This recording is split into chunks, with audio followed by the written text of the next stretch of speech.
असं खरं असल्याने मी लगेच खरं म्हणलो असतो. आणि आम्हाला आरक्षण नव्हतं पाहिजे. आणि काय म्हणले पुढं, सर आरक्षण नव्हतं पाहिजे, मुंबईत काय करायचं होतं, फडणवीसांना घ्यायचं. हा फक्त फडणवीसला घ्यायलाच होतं.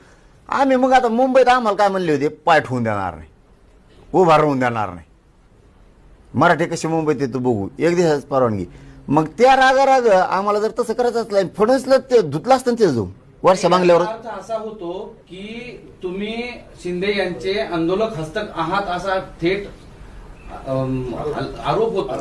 मी काय म्हणलो तुम्हाला, मी मराठ्याचाच फक्त थोडक्यात मी नोकरी, मराठ्याचंच पोरग आहे मी. ना त्या राष्ट्रवादी दोन्हीला, ना दोन्ही काँग्रेसाला, ना दोन्ही शिवसेनेला, ना दोन्ही भाजपला मी कोणालाच काही मुजीत नाही कवाच.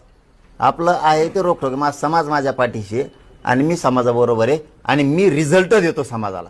ह्यावेळेस शब्द दिलता, मुंबईत जाणार, गेलो. मी जर मुंबईत गेलो नसतो तर माझ्या एकट्यामुळं स्वाभिमान दुखला असता, जातीचा खाली बघावं लागलं असतं माझ्यामुळं. दुसरं हे सांगितलं होतं, यावेळेस जेआरच आणणार, जेआरच आणला. मी हळूहळू करतोय ते. शिंदेचं ऐकून किंवा एकनाथ शिंदे साहेबाचं ऐकून किंवा कोणाचं ऐकून करायचं असतं तर मग आम्हाला आरक्षण नव्हतं पाहिजे आणि फडणवीसला घेरायचं होतं तर गेल्याच वर्षावर सुरू केलं असतं जाऊन.